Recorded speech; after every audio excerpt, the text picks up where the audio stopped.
ಕರ್ನಾಟಕದ ಇತಿಹಾಸದಲ್ಲಿ RCB ವಿಜಯೋತ್ಸವ 11 ಜನ ಮಕ್ಕಳು ಪ್ರಾಣ ತೆತ್ತಿದ್ದಾರೆ. 11 ಜನ ಮಕ್ಕಳು ಪ್ರಾಣ ತೆತ್ತಿದ್ದಾರೆ.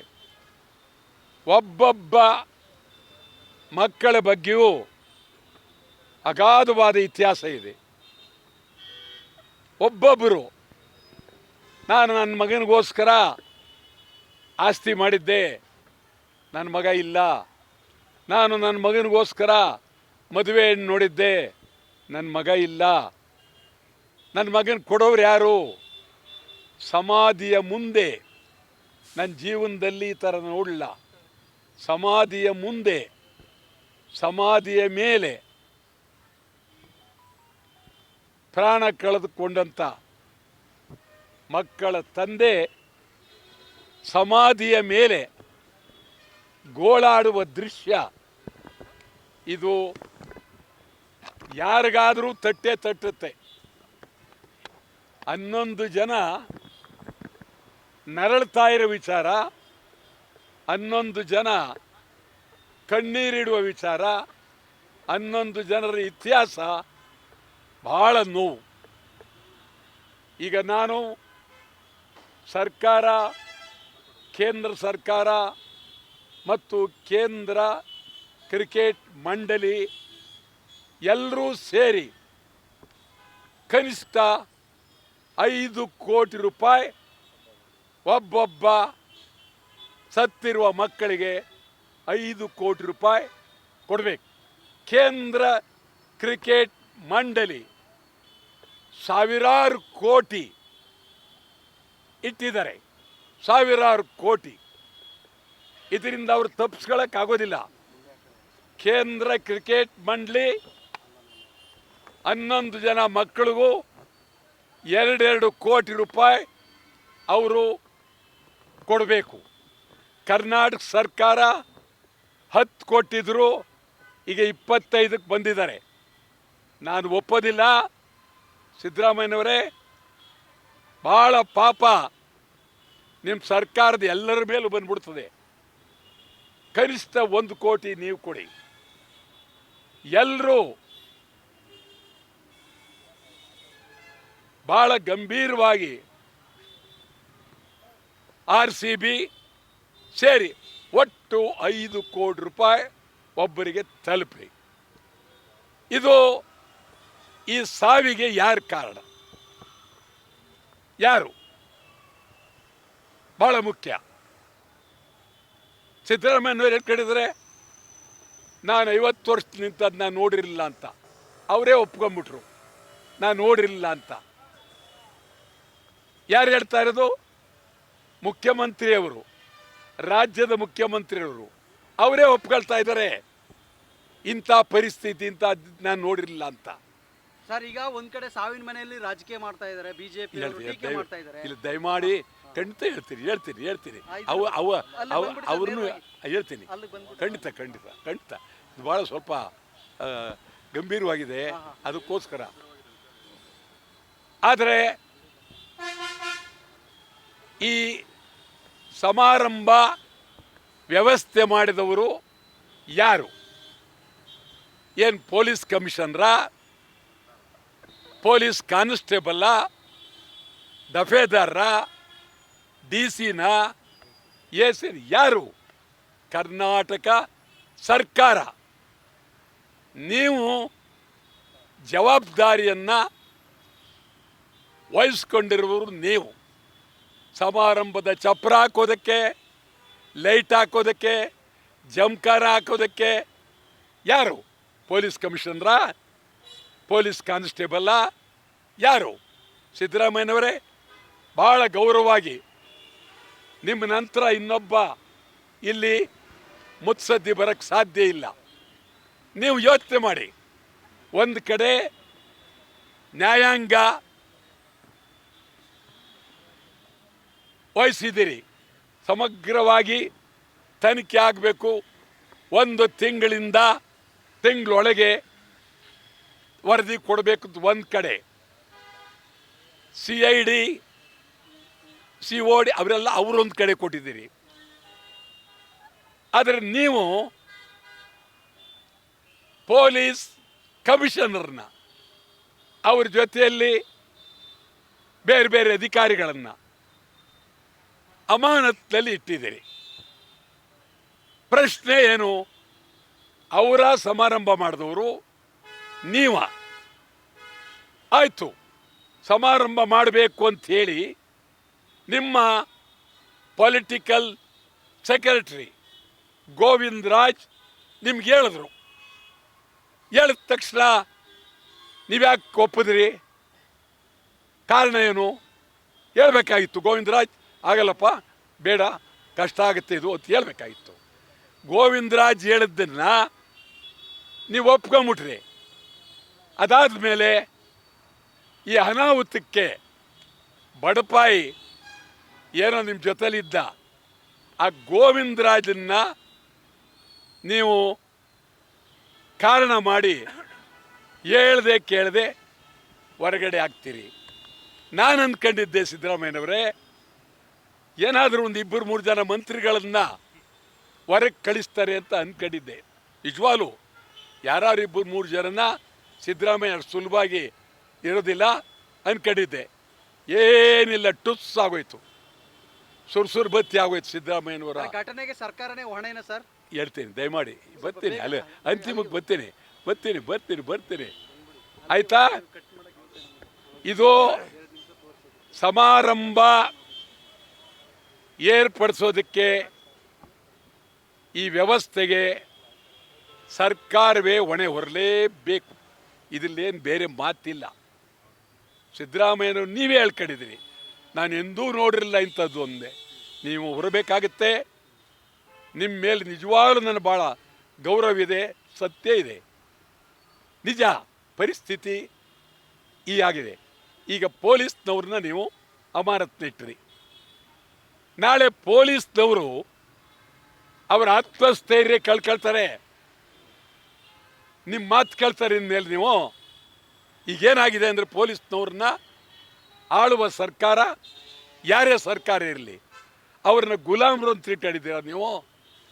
ಏನು ತಿಳ್ಕೊಂಡಿದ್ದೀರಿ ನೀವು? ನಿಮ್ಮ ಸರ್ಕಾರಗಳು, ನಿಮ್ಮ ಸರ್ಕಾರ ಬರ್ತವೆ ಹೋಗುತ್ತೆ. ಪೊಲೀಸಿನವರ ಸ್ಥೈರ್ಯ, ಧೈರ್ಯ, ಶಕ್ತಿಯನ್ನು ಕಳೆಯುವ ಅಮಾನತ್ಲಿ ಇಡ್ತಕ್ಕಂಥದ್ದು ಇದೆಯಲ್ಲ, ಒಳ್ಳೆಯದಲ್ಲ. ನೀವು ನಿಮ್ಮ ಸರ್ಕಾರ ಮಾಡಿದಂಥ ಇದಕ್ಕೆ ಅಮಾನತ್ನಲ್ಲಿಟ್ಟಿರ್ತಕ್ಕಂಥದ್ದು ಖಂಡಿತವಾಗಿ ಇದು ಒಳ್ಳೆಯದಲ್ಲ. ನಾವಂತೂ ಹೇಳ್ತೀವಿ, ಪೊಲೀಸರನ್ನು ನೀವು ಅಮಾನತ್ನಲ್ಲಿ ಇಡಬೇಕಾದ್ರೆ ಸಾಕ್ಷ್ಯ ಏನು? ಯಾವ ಸಾಕ್ಷಿ? ಪೊಲೀಸ್ ಕಮಿಷನರ್ ವೇದಿಕೆ ಮೇಲೆ ಬಂದು ಮಕ್ಕಳು ಮೊಮ್ಮಕ್ಕಳನ್ನೆಲ್ಲ ಕರ್ಕೊಂಡು ಬಂದು ಸಹಿ ತಗೊಳ್ತಾ ಇದ್ದೀರಾ, ಫೋಟೋ ತಗೊಳ್ತಾ ಇದ್ದೀರಾ, ವೇದಿಕೆ ಮೇಲೆ ಎತ್ತಿದ್ರಾ. ಬಡಪಾಯಿಗಳು ಕೆಳಗಡೆ ನಿಂತಿದ್ರು, ಕೇಳೋರಿಲ್ಲ ಅವ್ರನ್ನ. ಸ್ಟೇಡಿಯಂನವರಾಗಿರಲಿ, ಯಾರೇ ಆಗಿರಲಿ, ಮಂತ್ರಿಗಳು, ಮಂತ್ರಿಗಳ ಮಕ್ಕಳು, ನೀವು ಸರಿನಾ ಇದು ಹೇಳಿ? ಈ ದೃಷ್ಟಿಯಿಂದ ಒಂದು ನಿಮಿಷ ರೀ, ನಾವು ಹೇಳೋವರೆಗೆ ತಗೊಳ್ಳಿ ಅಂತೀವಿ. ಒಳ್ಳೆ ಕತೆ ಇದು, ಒಳ್ಳೆ ಕತೆ. ಅದೇ ಸರ್, ಮುಖ್ಯಮಂತ್ರಿಗಳ ರಾಜೀನಾಮೆಗೆ ವಿಪಕ್ಷಗಳು ಆಗ್ರಹಿಸ್ತಾ ಇದ್ದಾರೆ. ನೀವೇನು ಹೇಳ್ತೀರಾ ಆ ವಿಚಾರವಾಗಿ? ವಿಪಕ್ಷಗಳ ಬಗ್ಗೆ ನನಗೆ ನಂಬಿಕೆ ಇಲ್ಲ. ಈ ರಾಜ್ಯ ಹಾಳಾದ್ದು ಯಡಿಯೂರಪ್ಪ ಕುಮಾರಸ್ವಾಮಿ ಮುಖ್ಯಮಂತ್ರಿ ಆದ್ರಲ್ಲ, ಆವತ್ತಿನಿಂದಲೇ ಹಾಳಾಗೋಯ್ತು. ಇದೇನು ಹೊಸ್ತೇನಲ್ಲ. ಆದ್ದರಿಂದ ಅವರುಗಳು ಸರ್ಕಾರದ ಬಗ್ಗೆ ಮಾತನಾಡೋದಕ್ಕೆ ಯಾವ ಯೋಗ್ಯತೆಯೂ ಇಲ್ಲ. ಆದ್ದರಿಂದ ಇದನ್ನು ತೀರ್ಮಾನ ಮಾಡ್ತಕ್ಕಂಥವರು ಸಿದ್ದರಾಮಯ್ಯ ಹಿರಿಯ ವ್ಯಕ್ತಿ, ಸುಮಾರು 78 ವರ್ಷದ ವಯಸ್ಸಿರೋದು ಹಿರಿಯ ವ್ಯಕ್ತಿ, 40-50 ವರ್ಷ ರಾಜಕಾರಣದಲ್ಲಿದ್ದಾರೆ, ಎಲ್ಲರನ್ನೂ ನೋಡಿದ್ದಾರೆ. ಹಿಂದೆ MV ರಾಮರಾವ್ ಅಂಥೇಳಿ ಹೋಮ್ ಮಿನಿಸ್ಟರ್ ಆಗಿದ್ದು, ಸಣ್ಣ ತಪ್ಪಿಗೆ ನಾನೇ ನನ್ನ ಸರ್ಕಾರವೇ ಹೊಣೆ ಅಂಥೇಳಿ ಶಾಸನ ಸಭೆಯಲ್ಲಿ ರಾಜೀನಾಮೆ ಕೊಟ್ಟಿದ್ದಾರೆ. ಸಿದ್ದರಾಮಯ್ಯನವರೇ, ನಿಮಗೆ ಬಿಟ್ಟಿದ್ದು ಆತ್ಮ ಇದ್ದರೆ ನಿಮಗೆ ಬಿಟ್ಟಿದ್ದು, ನಿಮ್ಮ ಆತ್ಮ ನಿಮಗೆ ಬಿಟ್ಟಿದ್ದು. ಯಾರು ಏನು ಅನ್ನೋದನ್ನ ನೀವು ಬಿಟ್ಟದ್ದು. ಅಂತೂ ನೀವು ಪೊಲೀಸ್ನವ್ರನ್ನ ನೀವು ಸಸ್ಪೆಂಡ್ ಮಾಡಿರೋದನ್ನು ನಾವು ಕನ್ನಡ ಚಳವಳಿ ಪಕ್ಷ ಇಡೀ ರಾಜ್ಯಾದ್ಯಂತ ಪೊಲೀಸರನ್ನ ಅಮಾನತುಗೊಳಿಸಿದ್ದು ಸರಿ ಇಲ್ಲ ಅಂಥೇಳಿ ಹೋರಾಟ ಮಾಡ್ತೀವಿ. ರಾಜಭವನದ ಮುಂದೆನೂ ಪ್ರತಿಭಟನೆ ಮಾಡ್ತೀವಿ, ತೀವ್ರವಾದಂಥ ಹೋರಾಟ ಮಾಡ್ತೀವಿ. ಅಮಾನತು ವಾಪಸ್ ಪಡಿಬೇಕು ಅಂತ ಆಗ್ರಹಿಸ್ತೀರಾ? ನಾನು ಅದೆಲ್ಲ ಹೇಳಕ್ಕೆ ಹೋಗಲ್ಲ. ಅಮಾನತ್ ಮಾಡಿದ್ದು ಸರಿ ಇಲ್ಲ, ಅಮಾನತ್ ಮಾಡಿದ್ದು ಸರಿ ಇಲ್ಲ. ಇದು ಸರ್ಕಾರ ಯಾವ ಆಧಾರದ ಮೇಲೆ ಮಾಡಿದ್ರಿ? ಇನ್ನು ನ್ಯಾಯಾಧೀಶರು ತೀರ್ಪು ಕೊಟ್ಟಿಲ್ಲ, ತೀರ್ಪನ್ನು ನೀವು ಬಂದಿಲ್ಲ. ಅದ್ರ ಜೊತೆಗೆ ನೀವು ಯಾರ ಮೇಲೆ ನೀವು ಹಾಕೋದು? RCB ಮೇಲೆ ಮತ್ತು ಸ್ಟೇಡಿಯಂ ಮೇಲೆ. ನಾನು ಹೇಳ್ತೀನಿ ನಿಮಗೆ, RCB ಮಹಾ ಮೋಸ. RCB ಗೆದ್ರು ಅಂಥೇಳಿ ಕರ್ನಾಟಕದ ಜನ ನಿದ್ದೆ ಮಾಡದೆ ಕನ್ನಡಿಗರು ಜೈಕಾರ ಹಾಕೊಂಡು ಬೀದಿಗೆ ಬಂದ್ರಿ. RCBಯಲ್ಲಿ ಕನ್ನಡಿಗರು ಯಾರಿದ್ದಾರೆ? RCBನಲ್ಲಿ ಒಬ್ಬ ಕನ್ನಡಿಗ ಇಲ್ಲ. ನಮ್ಮ ರಾಜ್ಯದ ಅನೇಕ ಸಮಸ್ಯೆಗಳು, ನೀರಿನ ಸಮಸ್ಯೆ, ನೆಲದ ಸಮಸ್ಯೆ, ಭಾಷೆ ಸಮಸ್ಯೆ ಬಂದಾಗ ಬೆಂಗಳೂರಿನ ಜನ ಈ ರೀತಿ ಬೀದಿಗೆ ಬರಲಿಲ್ಲ, ನುಗ್ಗಲಿಲ್ಲ, ಹೋರಾಟ ಮಾಡಲಿಲ್ಲ. ರಾಜ್ಯದ ಸಮಸ್ಯೆ ಬಗ್ಗೆ ಹೋರಾಟ ಮಾಡಲಿಲ್ಲ. RCB ಇದು ಏನು ಅಂಥೇಳಿ ನೀವು ಬೀದಿಗೆ ಬಂದ್ರಿ. ಇದು ನಿಜವಾಗಲೂ RCB ಇದೊಂದು ಜೂಜು, ರಾಯಲ್ ಚಾಲೆಂಜ್ ಜೂಜು. ಇವೆಲ್ಲ ಜೂಜಿನ ಕಟ್ಟೆಗಳು. ಎಲ್ಲ ಶ್ರೀಮಂತರು ಆಟಗಾರನ್ನ ಪರ್ಚೇಸ್ ವ್ಯಾಪಾರ ಮಾಡಿ ಇಟ್ಕೊಂಡಿದ್ದಾರೆ. ಪ್ರತಿಯೊಬ್ಬರು ಆಟಗಾರರು ವ್ಯಾಪಾರ. ಒಂದು ಕಾಲದಲ್ಲಿ ಕ್ರಿಕೆಟ್ ಆಟ ಆಗಿತ್ತು, ಈಗ ಕ್ರಿಕೆಟ್ ನರಕ ಆಗಿದೆ. ಸ್ವರ್ಗ ಆಗಿದ್ದಂಥ ಕ್ರಿಕೆಟ್ ನಮ್ಮೂರಿನಲ್ಲೇ ಲೆಗ್ಗ ಅಂತ ಆಡ್ತಿದ್ರು. ಲೆಗ್ಗ ಅಲ್ಲಿ ಕಲ್ಲಿಟ್ಟು ಇಲ್ಲಿಂದ ಚೆಂಡು ಹೊಡೆಯೋದು. ಲೆಗ್ಗದಿಂದ ಹಿಡಿದು ಬೆಂಗಳೂರಿನ ಸೆಂಟ್ರಲ್ ಕಾಲೇಜ್ ಕ್ರಿಕೆಟ್ ಮೈದಾನದಲ್ಲಿ ಕ್ರಿಕೆಟ್ ನಡೀತಾ ಇತ್ತು. ಆಗ JB ಮಲ್ಲಾರದ್ದರು ಕ್ರಿಕೆಟ್ ಸಂಸ್ಥೆಯ ಅಧ್ಯಕ್ಷರಾಗಿದ್ದರು. ಚಿನ್ನಸ್ವಾಮಿ ಸ್ಟೇಡಿಯಂ ಬಂದ ಮೇಲೆ 2 ವರ್ಷ 3 ವರ್ಷ ಕ್ರಿಕೆಟ್ ಇತ್ತು. ಈಗ ಚಿನ್ನಸ್ವಾಮಿ ಸ್ಟೇಡಿಯಂ ಸೇರಿದಂಗೆ ಇಡೀ ರಾಷ್ಟ್ರಾದ್ಯಂತ ಕ್ರಿಕೆಟ್ ಇದೊಂದು ಜೂಜು, ಕ್ರಿಕೆಟ್ ಮೋಜು, ಕ್ರಿಕೆಟ್ ಇದೊಂದು ಅತ್ಯಂತ. ಇದಕ್ಕೆ ಮಲ್ಯ ಇವತ್ತು ಹೇಳ್ಕೋಬೋದು, ಮಲ್ಯ ಭಾಳ ನಾನು ದೊಡ್ಡ ಮನುಷ್ಯ ಅಂತ ಹೇಳ್ಕೋಬೋದು. ಇದಕ್ಕೆಲ್ಲ ಮಲ್ಯ ಮತ್ತು ಇನ್ನೊಬ್ಬ ಮೋದಿ ಅಂತಿದ್ದ, ಅವನೀಗ ತಲೆಮರೆಸ್ಕೊಂಡು ಇದರಲ್ಲಿದ್ದಾನೆ. ನೀರವ್ ಮೋದಿ, ಲಲಿತ್ ಮೋದಿ, ಇವರುಗಳು ಈ ಕ್ರಿಕೆಟನ್ನ ನಾಶ ಮಾಡಿದ್ರು. ಖಂಡಿತ IPL ಬ್ಯಾನ್ ಆಗಬೇಕು, RCBನೂ ಬೇಡ. ಒಳ್ಳೆ ಕತ್ತರೆ ಏನು ಹಂಗಂತಂದ್ರೆ ಇದೇನು ಹುಡುಗಾಟನ ಇದು? ಏನಿದು? ಅದಕ್ಕೆ ನಾನು ಹೇಳೋದು, ನಾನು ರಾಜೀನಾಮೆ ಕೊಡಿ ಅಂತ ಹೇಳಿದ ಕ್ಷಣಕ್ಕೆ ಇದು ಆಗೋದಿಲ್ಲ. ಅದಕ್ಕೆ ನಾನು ಮುಖ್ಯಮಂತ್ರಿಗೆ ಈ ಅಧಿಕಾರವನ್ನು ಹೇಳ್ತಾ ಇದ್ದೇನೆ.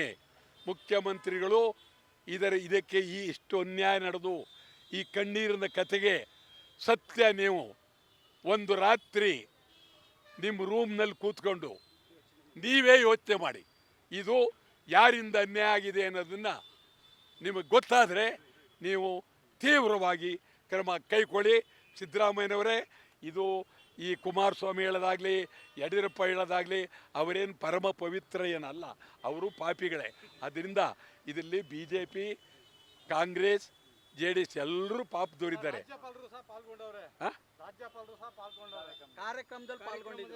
ಹೌದು, ನೀವು ರಾಜ್ಯಪಾಲರು ಕರೆದ್ರಿ, ಅವ್ರು ಹೋದ್ರು. ಅದಕ್ಕೆ ಅವ್ರೇನು ಮಾಡ್ತಾರೆ ಪಾಪ? ರಾಜ್ಯಪಾಲರಿಂದ ಏನಿದು ಸರ್? ಈಗ DCM DK ಶಿವಕುಮಾರ್ ಇದರ ಉಸ್ತುವಾರಿ ತಗೊಂಡಿದ್ರು. ಸಂಪೂರ್ಣವಾಗಿ ತರಾತುರಿಯಲ್ಲಿ ಮಾಡೋ ಅವಶ್ಯಕತೆ ಇತ್ತ ಅಂತ ಒಂದು ಯಾರೇ ಉಸ್ತುವಾರಿ ತಗೊಳ್ಳಿ, ಒಂದು ಇಂಥ ವ್ಯವಸ್ಥೆ ಮಾಡುವಾಗ, ಸಮಾರಂಭ ಮಾಡುವಾಗ ಎಷ್ಟು ಜನ ಬರ್ತಾರೆ, ಹೇಗೆ ಬರ್ತಾರೆ, ಏನು ಬರ್ತಾರೆ ಅಂತೇಳಿ ಗೃಹ ಮಂತ್ರಿಗಳು, ಮುಖ್ಯಮಂತ್ರಿಗಳು, ಲಾ ಮಿನಿಸ್ಟ್ರು ನೀವೆಲ್ಲ ಸೇರಿ ಕುಳಿತು ಮಾತನಾಡಿ, ಆಮೇಲೆ ಅಧಿಕಾರಿಗಳು IG DG ಎಲ್ಲ ಅಧಿಕಾರಿಗಳು ಕೂತ್ಕೊಂಡು ಮಾತನಾಡಿ ನಾಳೆ ಏನು ಮಾಡಬೇಕು, ಆಗೋದಿದ್ದರೆ ಮಾಡೋಣ, ಇಲ್ಲದೇ ಕ್ಯಾನ್ಸಲ್ ಮಾಡೋಣ ಅಂತ ಹೇಳಬೇಕಾಗಿತ್ತು. ವಿಧಾನಸೌಧದ ಮುಂದೆ ಮತ್ತು ಸ್ಟೇಡಿಯಂನಲ್ಲಿ ಸಮಾರಂಭ ಮಾಡಿದ್ದು ಅಕ್ಷಮ್ಯ ಅಪರಾಧ. ಬೇಕಾಗಿರಲಿಲ್ಲ. ನೆನ್ನೆ ತಾನೇ ಮ್ಯಾಚು ಮೊದಲೇ ಹೋಗ್ಬಿಟ್ಟಿದ್ದಾರೆ. ಮೆಲ್ಲ ಕರ್ಕೊಂಬಂದ್ಬಿಡ್ಬೇಕು ಅಂತೇಳಿ ಕರ್ಕೊಂಬಂದು ಅವ್ರ ಜೊತೆಯಲ್ಲಿ ಪೋಸ್ ಕೊಟ್ಟು ನಿಂತ್ಕೊಂಡು ಕುಣಿಬೇಕು ಅನ್ನೋದು ಕರ್ನಾಟಕದ ಕೆಲವ್ರದ್ದು ದರಿದ್ರ. ಇದರಿಂದ 11 ಜನ ಮಕ್ಕಳು ಸಾವಿಗೀಡಾಗಿದ್ದಾರೆ. ಇದನ್ನು ಕೊಡ್ತಕ್ಕ ಅಲ್ಲ, ಅವತ್ತು ಸಂಜೆ ಫುಲ್ಲು ರಾತ್ರಿ 2 ಗಂಟೆ ತನಕ ಅದನ್ನೇ ನಾನು ಹೇಳೋದೇನು ಅಂದರೆ, ಪೊಲೀಸ್ ಇಲಾಖೆ ಸರ್ಕಾರಕ್ಕೂ ಹೇಳಿದ್ದಾರೆ ಈ ಥರ ಪರಿಸ್ಥಿತಿ ಇದೆ ಅಂತ. ಸರ್ಕಾರದವ್ರು ಉಡಾಪೆ ನಡೀರಿ ಆದಂಗಾಲಿ, ಅಯ್ಯೋ ಒಳ್ಳೆ ಕತೆ ನಡೀರಿ, ಇದೊಂಥರ ಹುಡುಗಾಟ ಆಡ್ಬಿಟ್ರು. ಸೋಮವಾರ ಸಂತೆಯಲ್ಲಿ ಮಾತಾಡ್ತಾರಲ್ಲ, ಸೋಮವಾರ ಸಂತೆಯಲ್ಲಿ ಕೂತ್ಕೊಂಡು ಈರುಳ್ಳಿ ಬೆಳ್ಳುಳ್ಳಿ ಮಾರೋರು ಮಾತಾಡ್ತಾರಲ್ಲ, ಒಂದು ಸರ್ಕಾರ ಮಾತಾಡ್ಬೋದಾ? ಅದಕ್ಕೆ ಕೂತು ಮಾತಾಡಿ 2 ಜನ ಬರ್ಬೋದು, ಹೆಂಗೆ ಬರ್ಬೋದು, ಕುರ್ಚಿ ಹೆಂಗೆ, ದಾರಿ ಹೆಂಗೆ, ಕಾರ್ನವ್ರು ಹೆಂಗೆ, ಬರೋರು ಹೆಂಗೆ, 2 ಲಕ್ಷ ಜನ ಹಿಡಿಯೋದಕ್ಕೆ ಸ್ಥಳ ಯಾವುದು, ಅಲ್ಲೇ ತರ್ಮನೆ ಗ್ರೌಂಡು, ಅಲ್ಲೇ ಮಾಡ್ಬೋದಾಗಿತ್ತು. ರೋಡ್ ಕ್ರಾಸ್ ಮಾಡ್ಬೋದಾಗಿತ್ತು, ಎಲ್ಲ ಮಾಡ್ಬೋದಾಗಿತ್ತು. ಸಿದ್ದರಾಮಯ್ಯನವರೇ, ನಿಮ್ಮ ಬಗ್ಗೆ ಗೌರವ ಇದೆ, ನಿಮಗೆ ಬಿಟ್ಟಿದ್ದೀನಿ. ಈ ರಾಜ್ಯದ ಜನರ ಕಣ್ಣೀರು, ರಾಜ್ಯದ ಜನರ ಕಣ್ಣೀರನ್ನು ನಿಮಗೆ ಬಿಟ್ಟಿದ್ದೀನಿ. ನಾನು ರಾಜೀನಾಮೆ ಕೊಟ್ಟ ತಕ್ಷಣ ಇದೆಲ್ಲ ಸರೋಗುತ್ತೆ ಅಂತಲ್ಲ ಅರ್ಥ. ನಿಮ್ಮ ಕಣ್ಣೀರಿನ ಬಗ್ಗೆ ನಿಮ್ಗೆ ಹೇಳಿದ್ದೀನಿ, ನೀವು ಹೇಳಿದ್ದೀರಿ, ಮತ್ತೆ ಹೇಳ್ತೀನಿ, ಎಂದೆಂದೂ ಈ ಥರ ನನ್ನ ಜೀವನದಲ್ಲಿ ನೋಡಿರಲಿಲ್ಲ ಅಂತ. ನಾನು KC ರೆಡ್ಡಿ ಅವರಿಂದ ಹಿಡಿದು ಅದರಿಂದ ಇದ್ದಂಥ ಈ ದೇಶದ ಮಿರ್ಜಾ ಇಸ್ಮಾಯಿಲಿಂದ, ದಿವಾನ್ರಿಂದ ನೋಡಿದ್ದೇನೆ, ಮೈಸೂರು ರಾಜರಿಂದ ನೋಡಿದ್ದೇನೆ. ಇಂಥ ಪರಿಸ್ಥಿತಿ ಎಂದು ಯಾವತ್ತೂ ಬಂದಿರಲಿಲ್ಲ. ಇದಕ್ಕೆ ಹೊಣೆ ಯಾರು? ನೀವು ಹೊರಬೇಕಾಗುತ್ತೆ. ನಿಮ್ಮ ಚಿಂತನೆ ಏನು, ಯಾವ ರೀತಿ ಅವ್ರ ಕಣ್ಣೀರು ಒರೆಸ್ತೀರಿ, ನಿಮಗೆ ಬಿಟ್ಟದ್ದು.